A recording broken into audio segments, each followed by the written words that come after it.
Nuclear. What does that word make you think of?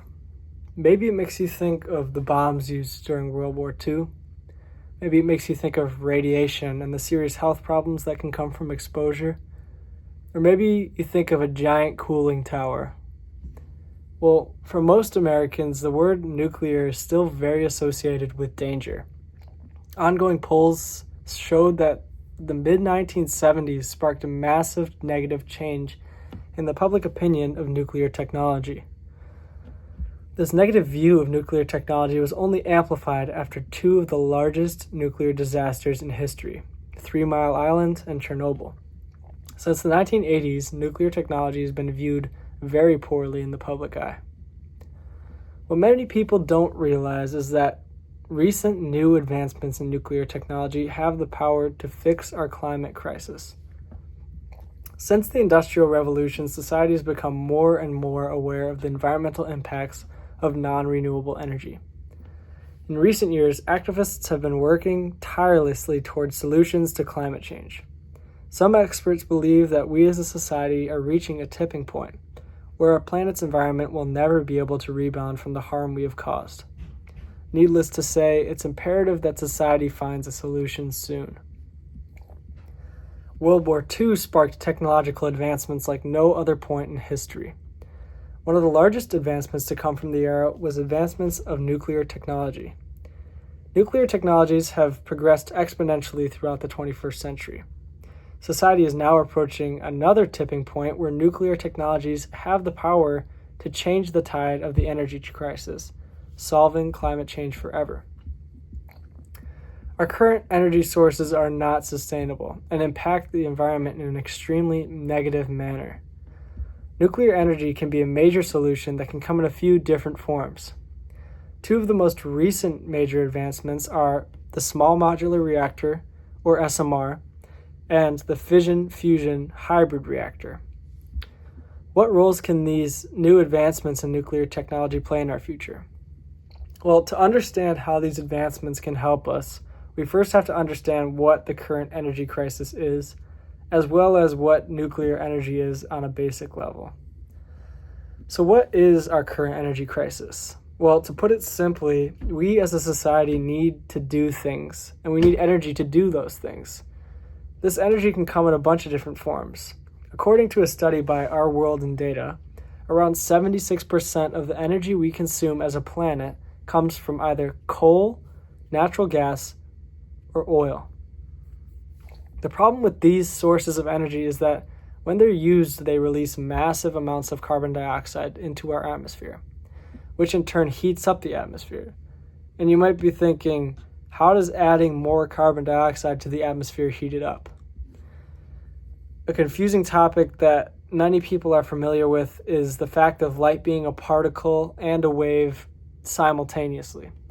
For this explanation, it'll be easier to think of light as a wave. The wavelength of light is the distance between each wave of light. So there's a large spectrum of how large or small the wavelengths can be, and that's known as the electromagnetic spectrum. Certain molecules will only absorb certain ranges of wavelengths. For example, oxygen and nitrogen will only absorb light wavelengths smaller than 200 nanometers. According to the National Oceanic and Atmospheric Administration, there are many different molecules in our atmosphere. However, almost all of the atmosphere is composed of nitrogen, some oxygen, and a little bit of other gases. When a molecule heats up, it vibrates. Since oxygen and nitrogen only absorb light under 200 nanometers, our atmosphere is pretty balanced in the heat that it absorbs. Carbon dioxide absorbs specific wavelengths between 2,000 nanometers and 15,000 nanometers, light which falls under the infrared spectrum of light. When carbon dioxide is released into the atmosphere, it absorbs this light emitted from the sun and begins to vibrate. These vibrations then release into the infrared energy into the rest of the atmosphere, which heat it up. There are other greenhouse gases besides carbon dioxide. However, carbon dioxide is by far the largest contributor to the heating of our atmosphere. Almost 99.5% of all greenhouse gases in the atmosphere are carbon dioxide, according to the Center for Climate and Energy Solutions. There's a very clear problem here. We're releasing carbon dioxide into the atmosphere at an alarming rate. We're heating up our planet, causing major problems for so much of the life that exists here on Earth. There's got to be a way to stop this, right? Well, that's where nuclear energy comes in. While it's been viewed negatively for most of its history due to the dangers it presents, new advancements in the field could single-handedly reverse the climate issue we face. So what even is nuclear energy, and why can it change this issue? Well, nuclear reactions differ from chemical reactions in that they don't involve the exchange of electrons between atoms. So chemical reactions involve the exchange of electrons between atoms. This is not the case for nuclear reactions. In nuclear reactions, the nucleus, which contains the atom's protons and neutrons and determines the mass of the atom, that changes. These changes can come in two separate ways. Either the nucleus splits, creating two or more new lighter atoms, known as fission, or two nuclei are joined together, creating a new heavier nuclei. This is known as fusion. Fission reactions are usually chain reactions. In a fission reaction, when one nucleus is split, that nucleus will release certain particles, which then slam into other nuclei, splitting them, which release certain particles, slamming into other nuclei. It just is a cycle that repeats itself. Hiroshi Yamada is a professor at the University of Tokyo. He says that, quote, the special theory of relativity by Einstein gives the famous formula E equals mc squared, where E, m, and c are energy, mass, and velocity of light, respectively. This formula means that energy and mass are equivalent. It is known that the total rest mass of nuclei changes when the combination of nuclei is reorganized by a nuclear reaction. If the rest mass after a reaction is smaller than that of before the reaction, loss of mass is transformed into energy.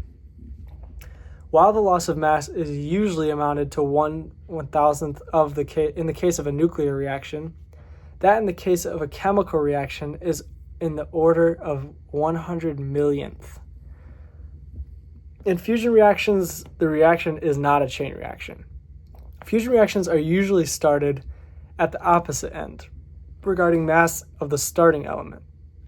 In fusion reactions, isotopes of the lightest element are used, that being hydrogen isotopes like deuterium and tritium, which are basically just hydrogen atoms with 1 and 2 neutrons respectively. When two hydrogen atoms are fused together, they release significantly more energy than a fission reaction. To perform a fusion reaction, extreme temperatures are needed. This is why many fusion reactions begin with fission reactions. As in the case with the H-bomb, which is the largest bomb ever developed, the largest nuclear bomb ever developed, the bomb starts off with a fission reaction, which then triggers a fusion reaction between hydrogen atoms, hence the name H-bomb. So how much better is nuclear energy when compared to current chemical energy used widely today?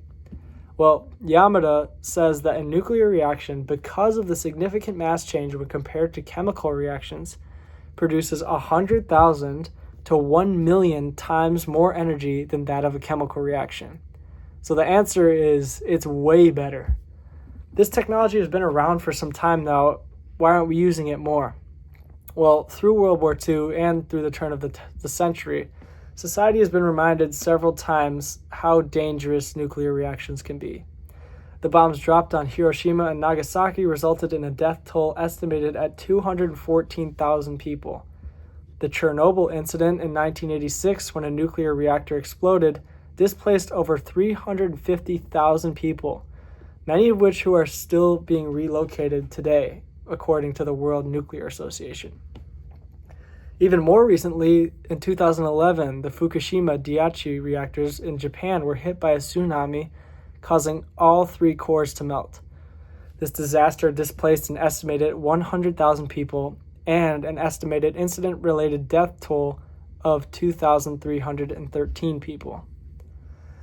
The history of nuclear energy and power has been significantly tainted by these events. As the technologies in the nuclear field progress, however, they do become safer and safer. In recent years, scientists have been experimenting with new technologies that could spark massive changes in the future.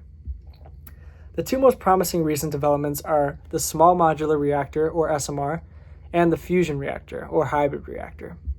But even if they are safer, what's the point in using them instead of what we use now? Well, referring back to Hiroshi Yamada's point, a nuclear reaction produces 100,000 to 1 million times more power than a chemical reaction. 1 million times more power.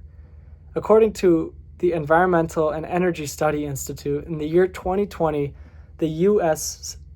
consumed just over 2.5 million tons of oil. 76% of the energy we use today comes from chemical reactions, and oil makes up 30% itself. If we were to replace all the oil that we use for energy with nuclear energy, we wouldn't need 2.5 million tons of material. We would need 2.5 tons of material. On top of that, there would be little to no CO2 emissions throughout the entire process, cutting down our CO2 emissions by an extraordinary amount. With the rate at which nuclear technologies have developed, becoming safer and safer throughout the years, it can be strongly argued that it's overall safer as well as economically viable to use nuclear power instead of fossil fuels for energy. Studies show that in stable economies, 50% of low-carbon electricity was due to nuclear power, 10 times greater than other renewable energy sources like solar and wind. The development of new small modular reactors and hybrid reactors only support this claim further. So let's take a quick look at what these two new advancements are. The idea of a small modular reactor has been around for a little bit now.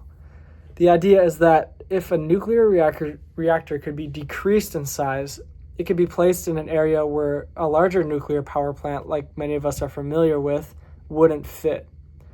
Another large component of these reactors are that they're transportable, meaning that their pieces could be moved from one place to another, something that's not really possible with large nuclear power plants. Development and research has begun on SMRs in many places throughout the globe. More major developments are prevalent in Argentina, China, and Russia, with China and Russia both producing operational reactors. The International Atomic Energy Association hosted a technical conference in 2021 regarding many of the developments surrounding nuclear energy. Brought up in this conference was the development of small modular reactors. While the IAEA did highlight the potential cost risks surrounding the development of SMRs, they noted that the energy benefit financially from the SMRs is achievable, even considering the high cost of development and construction.